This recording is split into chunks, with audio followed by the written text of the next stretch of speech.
सोलापूर जिल्ह्यातील मंगळवेढ्यात एक धक्कादायक घटना उघडकीस आली आहे। एका चुलत भावाने आपल्या भावाच्या पत्नीसोबत प्रेमसंबंधातून पळून जाण्यासाठी एका अनोळखी महिलेचा खून केला।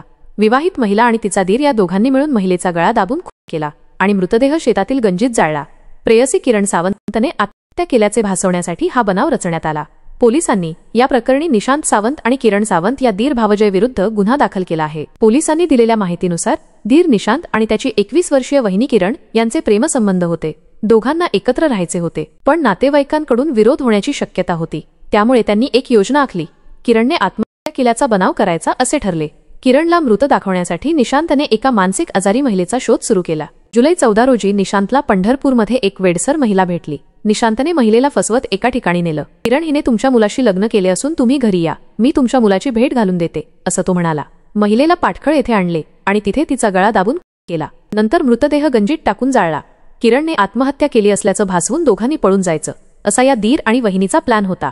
परंतु पोलिसांच्या तपासात या दोघांचे बिंग फुटले। महिलेला जाळल्यानंतर किरण ही पळून सातारा जिल्ह्यातील कराड इथं गेली होती, तर तिचा मोबाईल घरासमोर जाळलेल्या महिलेच्या मृतदेहासोबत जाळण्यात आला होता। परंतु पोलिसांनी मोबाईलचे CDR काढले। त्यानंतर पोलिसांना किरणचा दीर असलेल्या निशांतवर संशय आला। पोलिसांनी त्याला ताब्यात घेऊन चौकशी केल्यानंतर या गुन्ह्याचा उलगडा झाला। पोलिसांनी निशांतला पळून गेलेल्या किरण हिला व्हिडिओ कॉल करण्यास सांगितले। प्रियकर असलेल्या दीराचा फोन येताच आनंदी झालेल्या किरणने फोन उचलला आणि पोलिसांनाही धक्का बसला। जी महिला मृत दाखवण्यात आली होती ती व्हिडिओ कॉलवर पाहून सगळ्यांच्याच भुवया उंचावल्या। त्यानंतर पोलिसांनी किरण सावंत या विवाहितेला कराडमधून ताब्यात घेत मंगळवेढा पोलीस ठाण्यात आणून चौकशी केली। तिने सांगितले की तिचे आणि निशांतचे प्रेमसंबंध होते।